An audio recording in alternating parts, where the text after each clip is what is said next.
नुआ ओ स्कॉलरशिप केमिति आवेदन करा जाए डिस्क्रिप्शन ले वीडियो रही समस्त देखंतु किंतु प्रतिबंधक थिला केउ माने अप्लाई करि परथुले केउ माने अप्लाई करि पारु नथिले वर्तमान से द्वंद्व दूर हो जाइछि आसीछि गोटे नुआ अपडेट कोन रहिछि अपडेट डिटेल्स हम एठारे कथा हवा। नमस्कार दोस्तों, इस वीडियो को लाइक करें, हमारे चैनल को सब्सक्राइब करें, इस घंटी के आइकन को दबाएं, ऑल सेलेक्ट करें हमारी सभी वीडियो सबसे पहले देखने के लिए।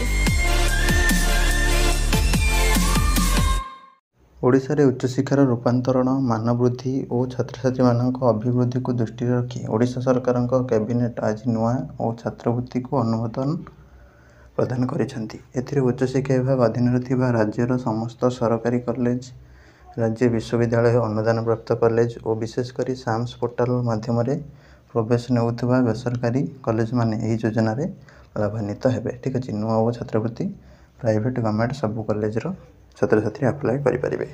एही योजना अनुसार उपरोक्त शिक्षानुष्ठान में पढ़ुवा समस्त यूजी पीजी छात्र छात्री माने नुआ और छात्रवृत्तिर परिसरभुक्त हेबे। ठीक अछि, +3 एवं पीजी जोटी भी पढ़ुछ प्राइवेट हो गवर्नमेंट हो साम्स पोर्टाल थ्रू एडमिशन होउछि ताहले तुमे एथिपे अप्लाई करि परिबो। झियो माननकु 10,000 टंका पुओ माननकु 9,000 टंका वार्षिक प्रदान करा जिवो। तापरे एससी एसटी अनुसूचित जाति और जनजाति तथा निर्माण श्रमिकों को पुओं को 10,000 और झियों को 11,000 टंका वार्षिक दि जाए। ठीक है, एससी एसटी एवं लेबर पुओ झियो जो रहिले सब से एक्सट्रा 1,000 टंका लेखा मिलिबो।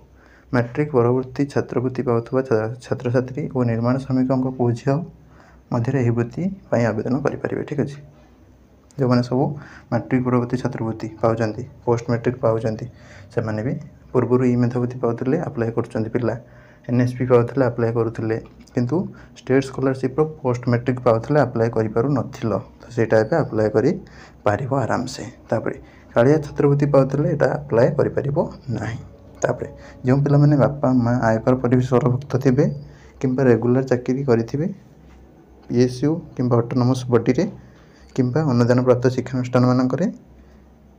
ठीक अच्छे, से योजना विवेचित हेबे ना, योग्य विवेचित हेबे ना। ठीक अच्छे, जो पिला बापा माँ गवर्नमेंट चाकरी कर पीएसयू रे चाकरी कर ऑटोनोमस बॉडी रे चाकरी कर पिला आवेदन करें ना। तापर केवल स्वआर्थिक प्रदत्त पाठ्यक्रम व्यवस्था self financing course in PPP mode public partnership private partnership mode रे जो कोर्स गुड़ा सब अच्छी से कोर्स डिस्टेंस कोर्स एवं ओपन स्कूल जरिया जो गुड़ाक सब पिला माने पाठ पढ़ुं अर्थात तुम डीडीसी हो इग्नो हो ओएसओयू हो कि जेकोसी पीपीपी मोड कोर्स से गुड़ाक जोटी कोर्स करुच से पिला सब अप्लाई करना।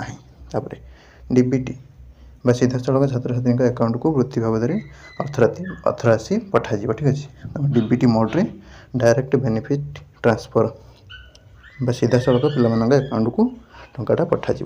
एथिपाई पिला माने आवेदन समय एक निजस्व घोषणानामा दाखल करेंगे। ठीक अच्छे, एथिपाई तुम कौन कर जमी तुम घोषणानामा बा डिक्लेरेशन दिखाई फिल करके दब कॉलेज रे नहीं केमी फिलअप कर डिस्क्रिप्शन वीडियो रही देख।